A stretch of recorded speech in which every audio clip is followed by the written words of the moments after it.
તો આપણે ધોરણ 10ના વિજ્ઞાનમાં વિભાગ એ માટે મોસ્ટ આઈએમપી જે ટોપિક જોતા હતા એમાં આપણે જે 7મું ચેપ્ટર જોવાનું છે, સજીવો કેવી રીતે પ્રજનન કરે છે, બરાબર. કેમ કે વિભાગ એ છે એ છોકરાઓને બહુ ડિફિકલ્ટ લાગતો હોય છે. એમાં MCQ આવે, ખાલી જગ્યા આવે, ખરા ખોટા આવે. તો એના માટે છેલ્લા ટાઈમમાં આગલે દિવસે તમારે રિવિઝન કરવું હોય તો શું વાંચીને જવું, તો આ બધા એ વિભાગ એ માટેના મોસ્ટ ટોપિક છે. આગળના 6 પાઠ તમે ના જોયા હોય તો એ પણ જોઈ લેજો, પ્લેલિસ્ટમાં મળી જશે. આજે 7મો પાઠ છે.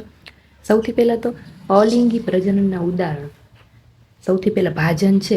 તો ભાજન છે એ કેવું પ્રજનન, તો કે અમીબા, બરાબર. અમીબા છે એ ભાજન. બહુભાજનમાં કોણ આવે, તો કે પ્લાઝ્મોડિયમ. આ બધા નામ યાદ રાખજો, ખાલી જગ્યામાં પૂછાઈ જાય. અવખંડનમાં કોણ આવે, તો કે સ્પાઇરોગાયરા.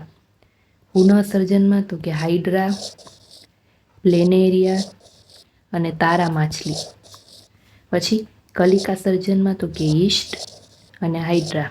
જો આમાં એવી રીતે પૂછાય, ધારો કે ઈસ્ટ છે એ કેવા પ્રજનનનું ઉદાહરણ છે, તો શું આવે, કલિકા સર્જન, એવી રીતે પૂછાય.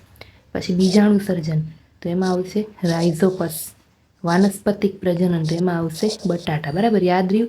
ભાજન તો અમીબા, બહુભાજનમાં પ્લાઝ્મોડિયમ, અવખંડનમાં સ્પાઇરોગાયરા, પુનઃસર્જનમાં હાઇડ્રા, પ્લેનેરિયા, તારા માછલી, કલિકા સર્જનમાં ઈસ્ટ અને હાઇડ્રા, બીજાણુ સર્જનમાં રાઇઝોપસ, વાનસ્પતિક પ્રજનનમાં બટાટા. આની PDF છે મારી ટેલિગ્રામ ચેનલમાં પણ મૂકી દઈશ, તો ત્યાંથી તમે આની PDF પણ જોઈ શકશો. ટેલિગ્રામ ચેનલની લિંક છે તમને મારી પ્રોફાઇલમાં મળી જશે. અર્ધસૂત્રી ભાજનમાં DNAની માત્રા અડધી થાય, આ વસ્તુ યાદ રાખજો, બરાબર. એક્ઝામમાં પૂછાય કે ખાલી જગ્યા ભાજનમાં DNAની માત્રા અડધી થાય, તો અર્ધસૂત્રી ભાજન. હવે વનસ્પતિનું પ્રજનન અંગ છે, એમાં શું આવે, તો કે પ્રજનન અંગ કયું છે વનસ્પતિનું, પુષ્પ. ત્યાર પછી વનસ્પતિનું નર પ્રજનન અંગ પૂછાય તો આવશે પુંકેસર, નર પ્રજનન અંગ. પછી વનસ્પતિનું માદા પ્રજનન અંગ, તો શું આવશે, સ્ત્રી કેસર. પછી એકલિંગી પુષ્પમાં શું આવશે, તો કે પપૈયું, તરબૂચ, એ બધા એકલિંગી પુષ્પો કહેવાય. ઉદાહરણ યાદ રાખજો, પૂછાય છે ખાલી જગ્યામાં. દ્વિલિંગી પુષ્પમાં શું આવે, તો કે જાસૂદ છે, પછી રાઈ છે, ધતુરો, એ બધું શું આવે, દ્વિલિંગી પુષ્પો. શુક્રકોષ અને અંડકોષનું મિલન ક્યાં થાય છે, તો શુક્રકોષ અને અંડકોષનું મિલન અંડવાહિનીમાં થાય છે. આ પણ ખાલી જગ્યામાં પણ પૂછાય, MCQમાં પણ પૂછાય. ગર્ભાશયનો સાંકડો છેડો, તો ગર્ભાશયના સાંકડા છેડાને ગ્રીવા કહે છે. માતાના રુધિરમાંથી ગર્ભને પોષણ આપવા માટે શું આવતું, કે જરાયું. પુરુષમાં શસ્ત્રક્રિયા, એને શું કહેવાય, તો કે વાસેક્ટોમી.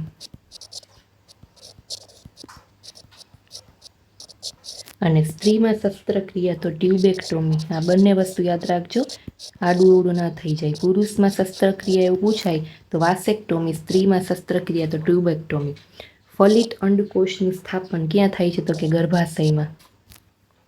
ફલિત અંડકોષનું સ્થાપન ગર્ભાશયમાં. પછી અંડકોષનું આયુષ્ય કેટલું હોય છે, તો લગભગ 1 દિવસ. કેટલું હોય છે, લગભગ 1 દિવસ. શુક્રકોષના સ્થળાંતરણને સરળ કોણ બનાવે છે, તો પ્રોસ્ટેટ ગ્રંથિ. કઈ ગ્રંથિ, પ્રોસ્ટેટ ગ્રંથિ. આ હતા 7મા ચેપ્ટરના વિભાગ એના જે મેઇન મોસ્ટ આઈએમપી ટોપિક છે. આમાંથી જ ખાલી જગ્યા MCQ ખરા ખોટા વિભાગ એમાં પૂછાય, બરાબર. ચાલો, તો હવે નેક્સ્ટ આપણે 8મા ચેપ્ટરમાં મળીશું. ત્યાં સુધી જે લોકો નવા હોય એ લોકો ચેનલને સબસ્ક્રાઈબ કરી લેજો, અને 10મા ધોરણમાં તમારા ધ્યાનમાં, તમારા ફ્રેન્ડ સર્કલમાં કોઈ હોય તો આ બધા વિડીયો એને શેર કરજો. ચાલો મળીએ પાછા નેક્સ્ટ ચેપ્ટરમાં. ત્યાં સુધી બાય બાય.